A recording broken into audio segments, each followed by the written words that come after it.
Welcome back to another iDoctor UK video. In this video I'm going to show you how to replace the front screen on the Samsung A14. To begin the repair, power down the device, then use a SIM ejector tool, or in my case some tweezers, to remove the SIM tray.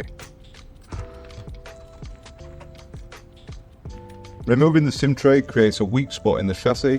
You can now take a plastic opening pick and insert it between the edge of the screen and the plastic chassis and the plastic cover, and begin unclipping that back cover.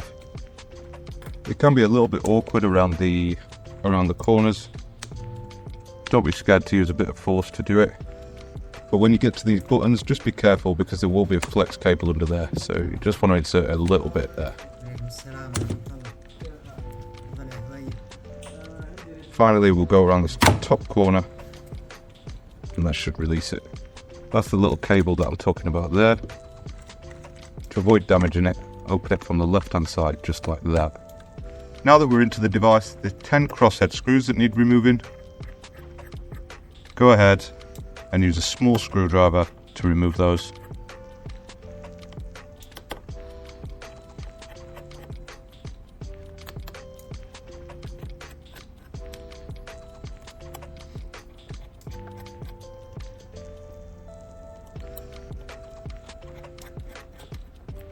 If you're using a magnetic screwdriver like me, you might find that some of them don't always come out all the way, and we'll just use tweezers to pull them out the rest of the way.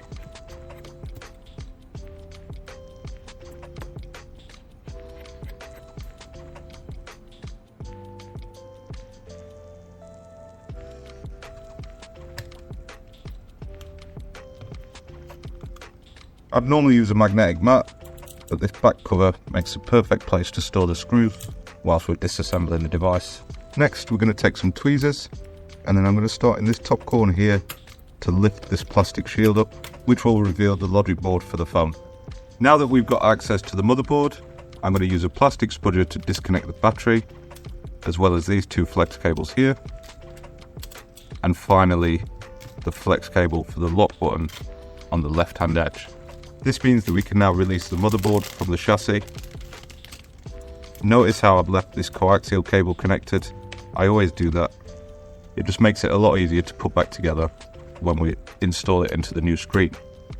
Moving down to the bottom of the phone now, there's another 8 crosshead screws that's holding down the loudspeaker at the bottom, as well as the daughter board for the charging port. Remove all 8 screws and store them safely for later.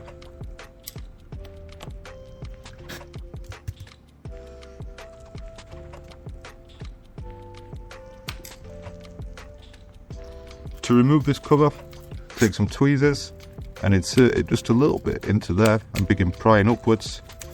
I've just realised that I've missed out one screw, so that's not going to go anywhere.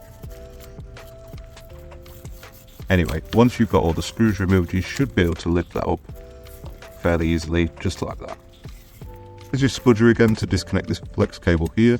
That should connect to the back of the screen.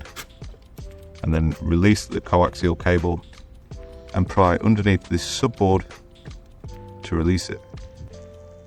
That's released the daughter board and the motherboard now. We can store that safely for later. Now we're going to begin removing the battery.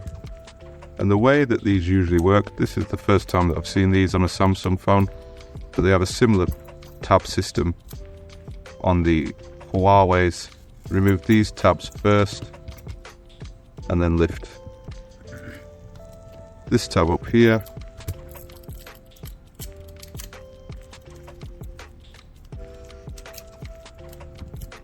To pull out the battery by just pulling up on that tab there, releasing the battery.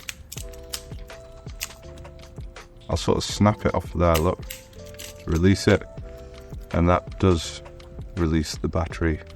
Moving on now, I'm going to get our new part, and this is the A14 4G version. There is another screen for the 5G version, so make sure that if you do this, you've got the right part. This is the SM A14. I can see that I need to transfer over the ear speaker onto this chassis, and also the vibration motor needs moving over as well. The vibration motor comes out pretty easy with some tweezers, just get it under that spot there. Same for the ear speaker, there's a little notch down the bottom here, get the tweezers underneath it and carefully pry upwards. Just like that to release it.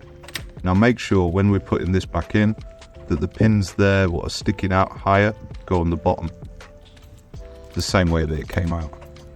So directly transferring this from one part to the other. Same for the vibration motor down the bottom here.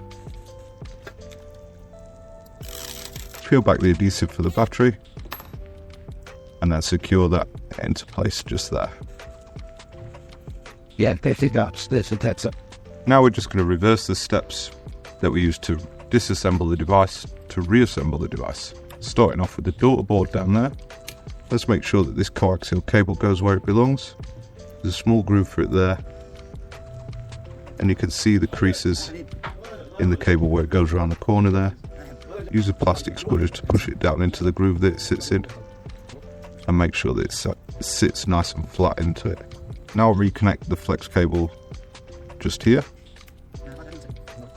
And install the loudspeaker and plastic cover, followed by the 8 crosshead screws that secure it down. Remember, if you like this sort of repair content, please subscribe for more just like it.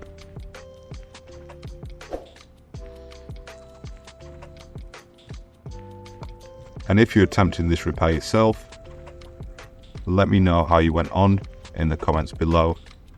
If there was anything I did wrong, I'm sure you'd point it out straight away to me.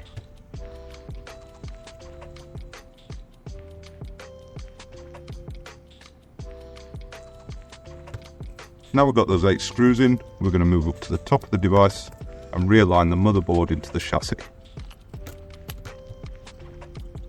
It's fairly self-explanatory, just make sure that it's sat flat and not sat on top of any screw holes. Then reconnect the 2 flex cables for the subboard and the screen, followed by the little flex cable here for the power button. And finally, the battery connector. You can now go ahead with the plastic cover that protects the motherboard and cameras, and re-secure the 10 crosshead screws that hold it down.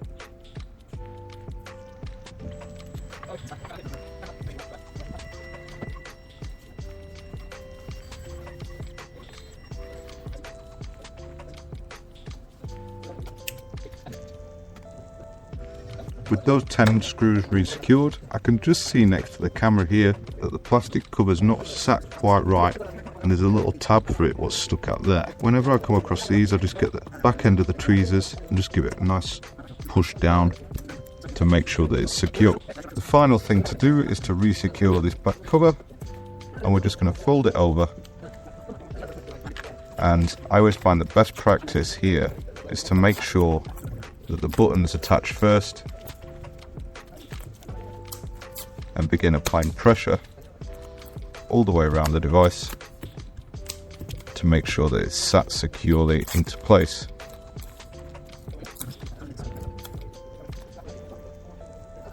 There is of course this plastic film on there. Remove that whenever you want. We always leave it on to keep our mucky fingerprints off it before giving it back to the customer. I'm just going to turn it on now. We can see we've got the Samsung logo and the phone's booting. So all that I need to do is reinstall the SIM tray. and this one's just about ready to go back to our customer. Thank you for watching and see you next time.